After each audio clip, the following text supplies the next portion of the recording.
Hi, everyone. Welcome to the University of Arizona Global Campus Research Symposium for 2021. We're glad that you have made the choice to be with us today, and I'm looking forward to hearing from Dr. Mary Goshay, who's a recent graduate of UAGC, and hear a little bit more about her research. So feel free to type in the chat at the end of our time together. I will jump back on video and we can address any questions, hopefully, if we have some time. And I'm going to turn it right over to Mary so she can get started. Thanks. Good morning. Today, I am going to present a phenomenological study on why African American high school students score low on math assessments according to the math benchmarks set by standardized tests and the participants' perspectives on how to bridge the achievement gap. A little about me. I'm a recent graduate of University of Arizona Global Campus. My doctorate is in philosophy of education with an emphasis in curriculum instruction and assessment. Currently, I'm a unit training manager at Peterson Air Force Base and the CEO and founder of my nonprofit organization, Life Without Vision, Get the Vision. I have published a curriculum for youth called the Goals Education Workshop for Youth, and a novel, A Mistaken Trust, which we are working on the film. Lastly, in my spare time, I have a project as a ghostwriter. So let's jump right into our general problem, which is African American students have been prevented from taking college readiness courses and are not placed in college preparatory math classes. So the purpose of the study is to understand the feelings and experiences of African American high school students' potential reasons for scoring low on math assessments and possible solutions on how to bridge the gap. Now, due to the labeling of African American students as unable to comprehend rigorous math concepts, this phenomenological study represents a unique approach to studying this phenomenon.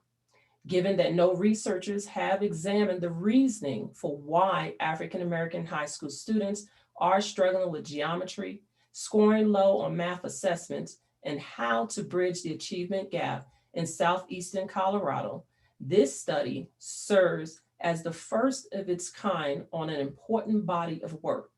The data collected in this study resulted in greater insight on why African American students of color believe on how to bridge the achievement gap. Now, the in-depth interview allowed the interviewee to share their personal experiences. The interviewer generated semi-structured questions that included an introduction with background information. The interviews consisted of opening questions, centralized questions regarding the phenomenon, and closing questions. The questions circumvented issues on Southeast Colorado African American high school students' feelings on why they scored low on math assessments and the reasoning behind their achievement gap. Now, the participants in the study were purposefully selected. The participants were recruited from University of Colorado, Colorado Springs, and Trinity Missionary Baptist Church. UCCS staff sent out an email of the recruitment criteria, assent, and consent forms to students in their program. The students from UCCS were informed by staff to respond to me via email. 3 students contacted me individually via email with their recruitment form, assent, and consent forms completed. The students from TMBC were recruited after receiving approval from the pastor. Then I was able to utilize the sheepfold database. A sheepfold is a contact listing of all members in the church. I contacted members from TMBC and only 2 students qualified for the criteria. There were 5 questions asked of each participant. The 5 students who met the criteria were interviewed individually. Parents' consent forms were obtained for students under 18 years old to participate in the study. Of the 5 participants, 3 were 15 years old with 1 older or younger sibling, 2 were male and 3 were female. 1 of the 5 was a sophomore, 2 were juniors, and 2 were seniors in high school. The sibling data was a part of the background in the interview guide. The phenomenological study posed to answer 2 research questions. In response to the research questions, participants provided 9 reasons for the achievement gaps. The first one, lack of resources.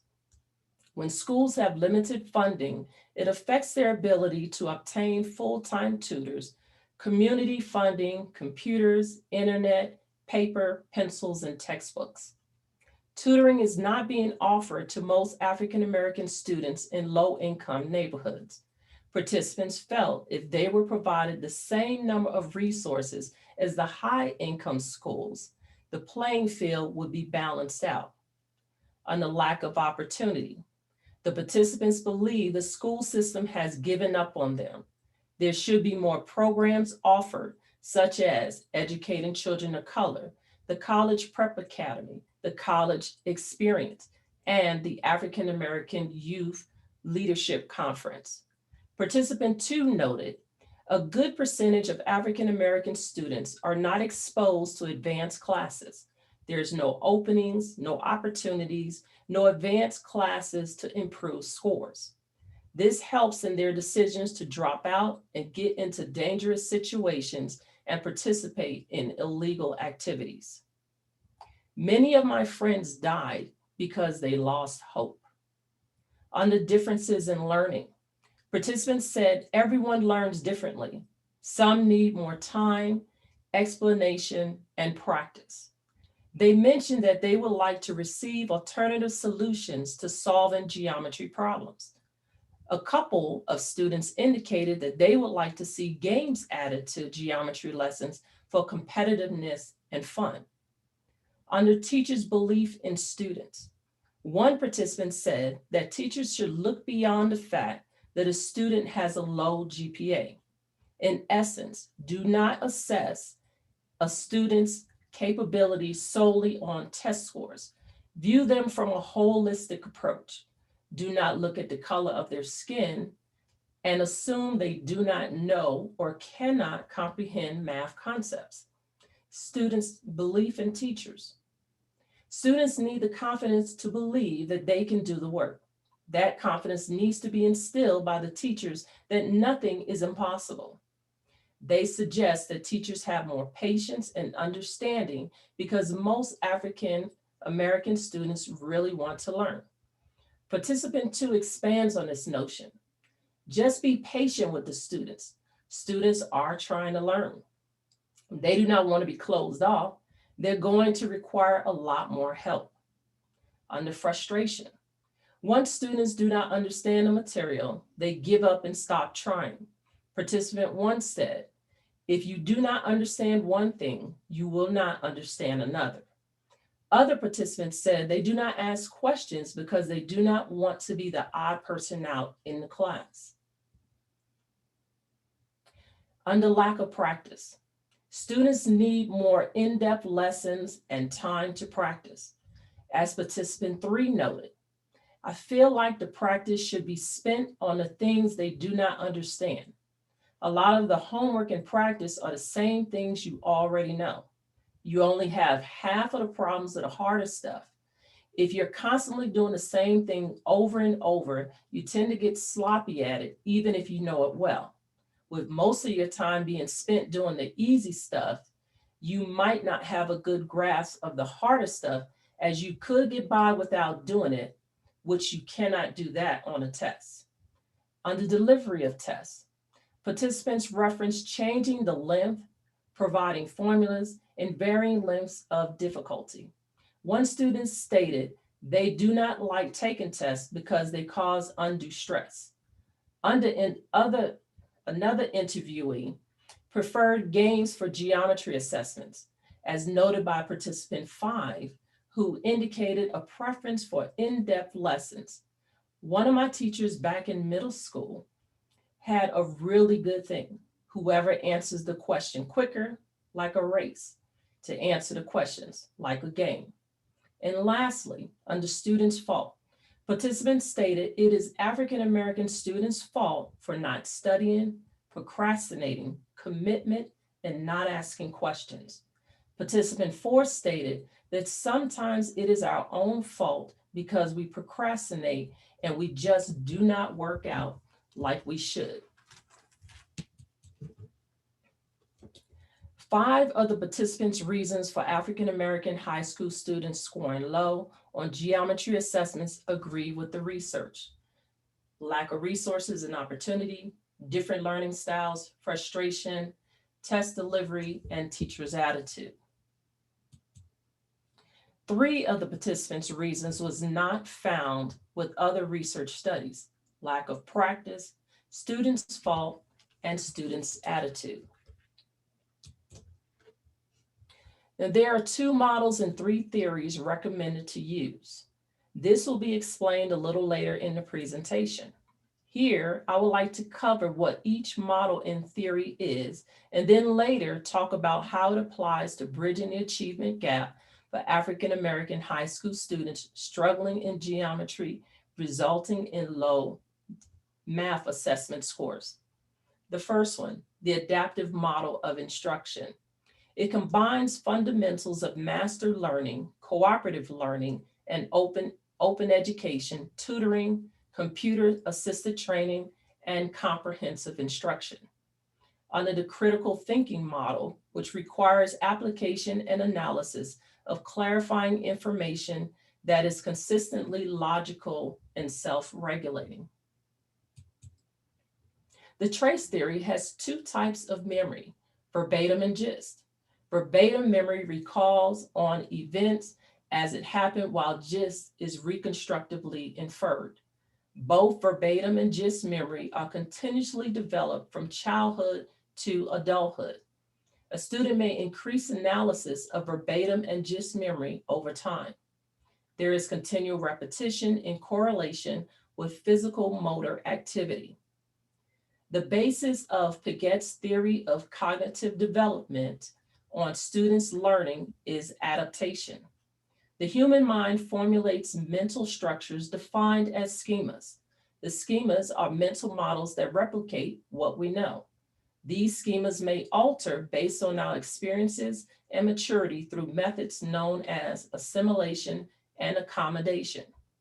Assimilation is the sifting or adjustment of the input, and it is the deciphering of events in terms of current schemas. On the other hand, accommodation is the alteration and varying of the inner schemas to fit reality. Under the Cattell, Horn, and Carroll theory, its visual spatial ability is one of the numerous autonomous factors that contain general intelligence. 2 of the abilities within visual spatial abilities are of precise significance to science, technology, engineering, and math, otherwise known as STEM, which is visualization and imagery. First, visualization is demarcated as the capacity to capture a spatial form, object, or scene and tie it with another object, form, or scene with the condition to interchange it 1 or more times in 2 or 3 dimensions. A vital factor of visualization is 3-dimensional mental rotation. Secondly, imagery is well defined as the aptitude to psychologically encode and or manipulate an object, idea, event, or imprint the form of an abstract spatial form. Visualization and imagery are 2 abilities within the CHC intelligence factor called visual spatial abilities, otherwise known as GV. 5 participants went through an in-depth interview to reach saturation on the research topic.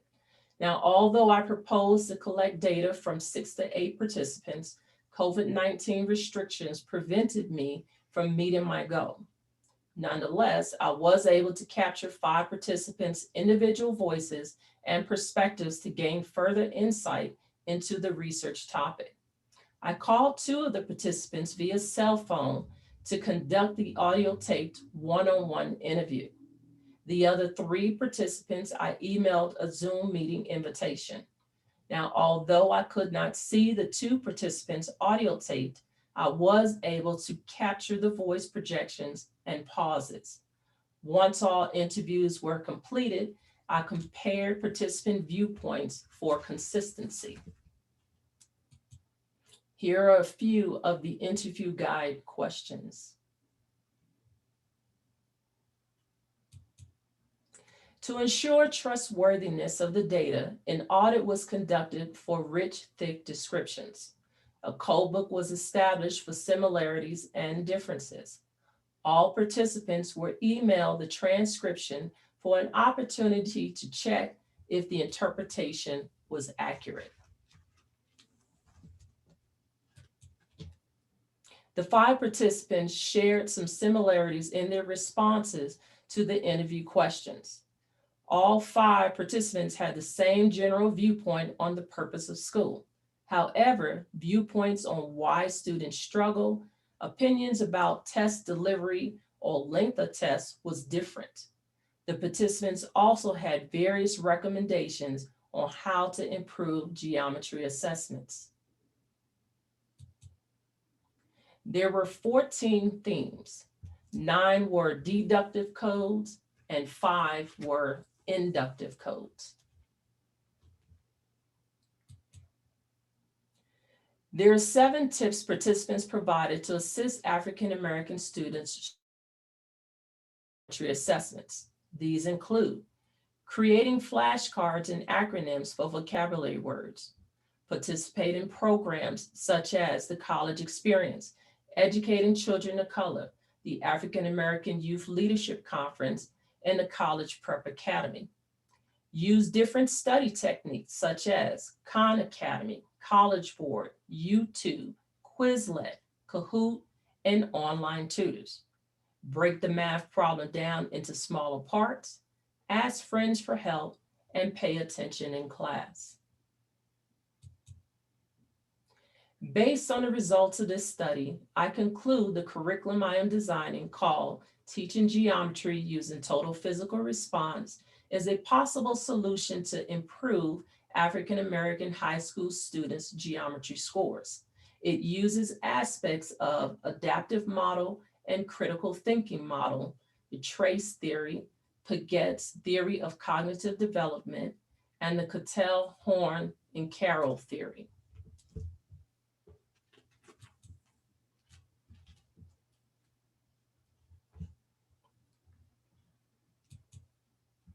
Students can master skills in math and improve geometry scores through tutoring and computer assistant training that can slow the pace of teaching and reinforce learning.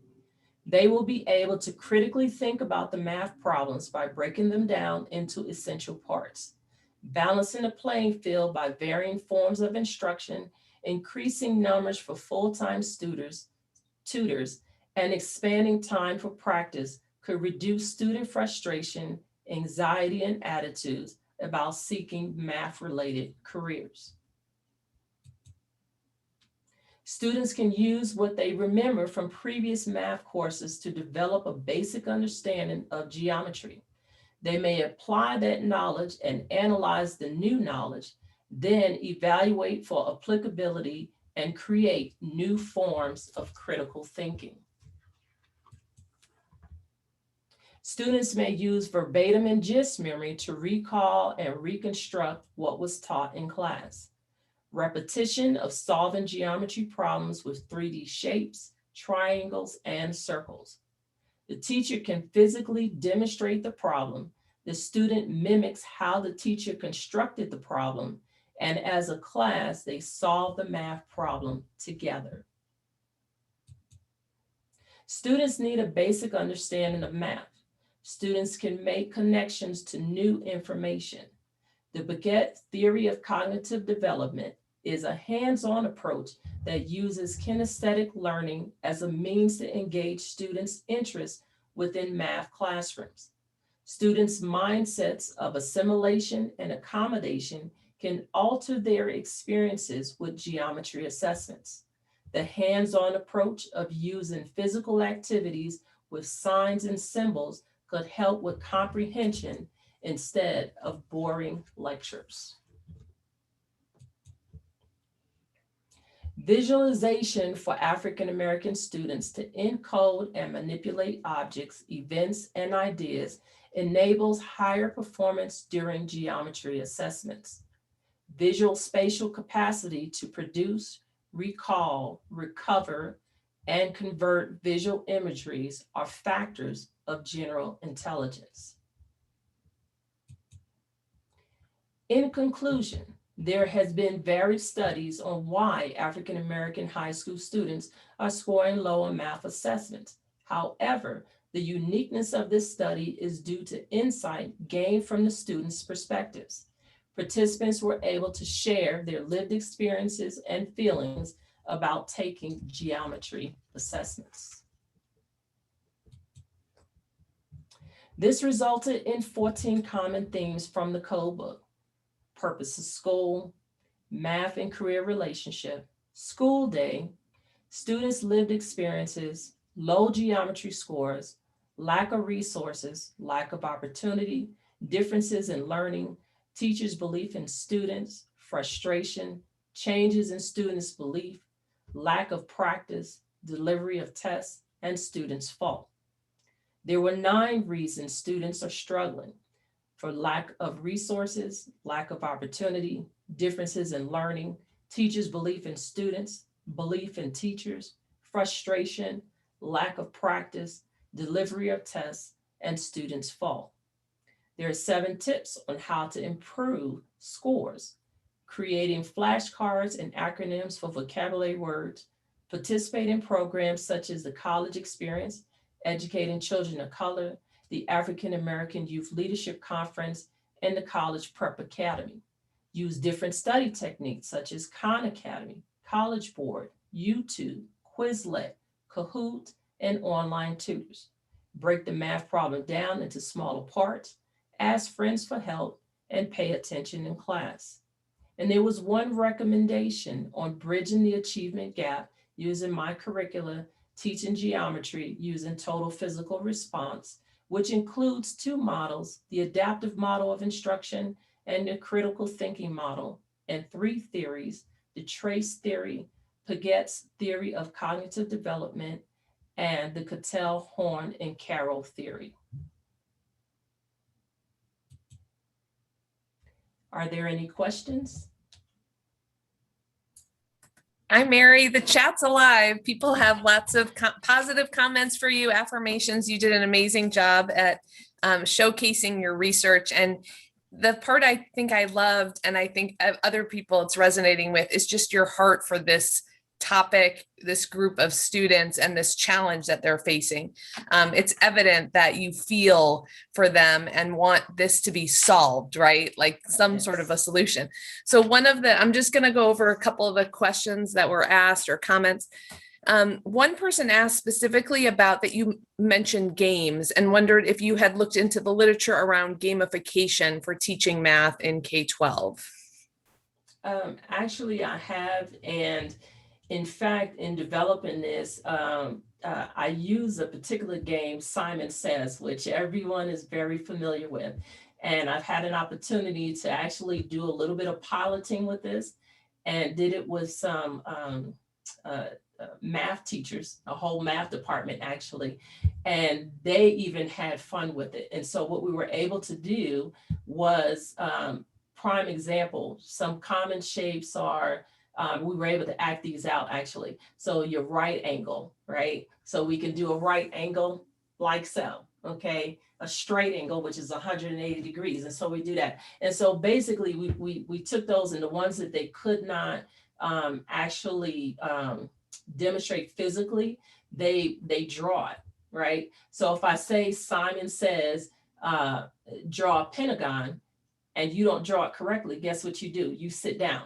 Okay, so everyone else is kind of laughing, and it's competitive and it's fun, and especially, and then it gets faster because, you know, as we start memorizing stuff, then okay, now we need to make it a little more complicated. And so I'm calling, okay, I may call out the right angle, but I might not say Simon said to do it. So guess what? You still get out, right? And so what happens is now it's fun, and they're still learning. And so what I found is incorporating different games. It resonated not only with the teachers, but I also had an opportunity to do this at Starbase up at Peterson, which involved 5th and 6th graders, and they even had a blast with it. And so we did a little bit of striking a pose and stuff. So it was kind of like what we talk about for the total physical response, where the teacher demonstrates it, and then the student does it, and then we do it together. So first I would initiate it of saying, this is a right angle, right? I would do it. And then I would have the kids go around. And so it's an informal assessment of going around and say, okay, now class, you do it. And so they would do the, you know, their right angle, right? And then on the last one, just for a little fun, I tell them, say, okay, now you do it. I want you to strike a pose. So on 1, 2, 3, and then they get so creative, and they, you know, just really got into it. So absolutely, incorporating games with math is awesome. That's perfect, because it leads into another comment was around kinesthetic learning. And so you've just addressed that as well, how important, and especially in math, since that is oftentimes challenging and we view it as challenging, you know, we're coming in already thinking, I can't do this. But when you're getting kids up and moving, or adults up and moving, yes, and they're actually physically moving their body. Somebody specifically asked about Gardner's theory of multiple intelligences, if that was something that you had looked at as well. I did, but my biggest thing is I learned, even being in the military, you know, we can sit there and I can read something to you all day, and guess what? You may memorize it for that particular time. However, if you do it, and I'm walking you through it, and then you do it, as you mess up, it's on the spot correction, right? And then, so after a while, you keep doing it hands-on, you become perfect. It's just like how we learned our ABCs, right? You kept saying it, and you saw it, so you saw the visual, you use your hands where you had the little blocks with the ABC, you know, you heard the teacher saying it, even whether we were singing a song, you know, the ABC song or whatever. But once you got to that point where you were doing it, now without me even watching you or you know, making sure you did it right, you got it. It's something about being able to connect, of using your visual, what you hear, and being able to do it.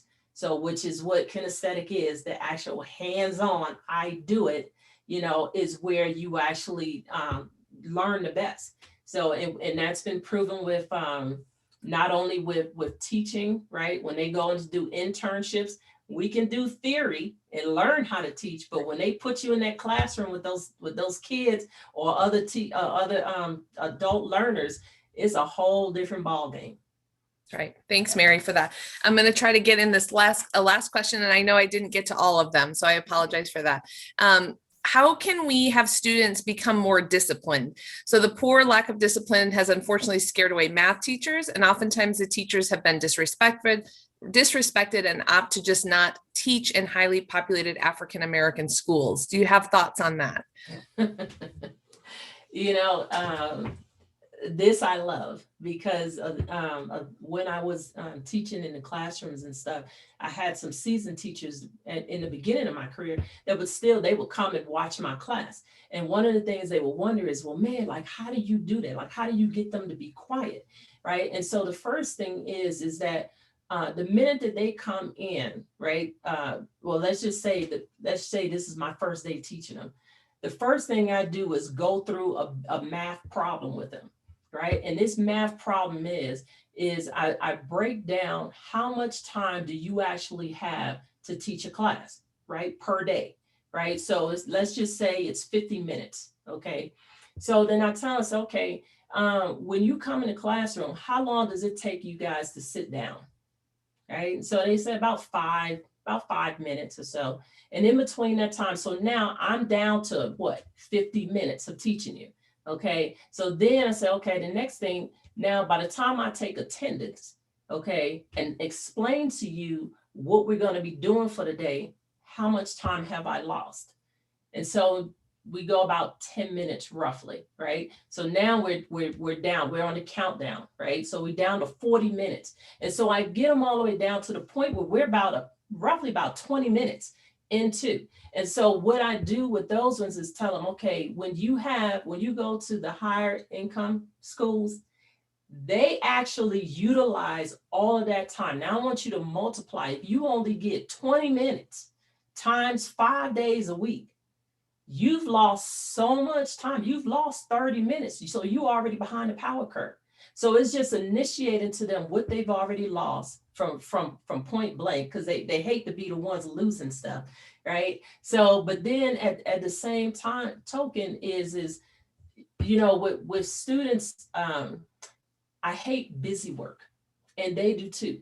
So don't have them copy material, but make them look the stuff up. Don't use it and don't write the definitions for them to copy. No, you give them the word and you give them the book and let them look it up, right? And then so what I do with them, which I also incorporated in my TPR, is first off, the first thing is you spell the word out, right? And then in that first box, you spell the word out and then you write in the textbook definition. In the second box, you're going to put it in your own words. Okay, so that tells me that you actually understand what this word means. And then in the third box, you're going to draw it out. So if it's a symbol, if it's whatever it is, you're going to draw that in that third box. In that fourth box, you're going to give me an example of how to work it. Okay, so that part, what it does, we're getting inquiry, we're getting research based. We're kind of getting them in the mode of prepping them for college level stuff. Right? Because at the college level, they ain't going to tell you what to do. They're going to give you the information and then you got to go find it. And so that's what I was found, is that it's no more of having the students where they're understanding what you wrote and then you write, they're just copying what you understood.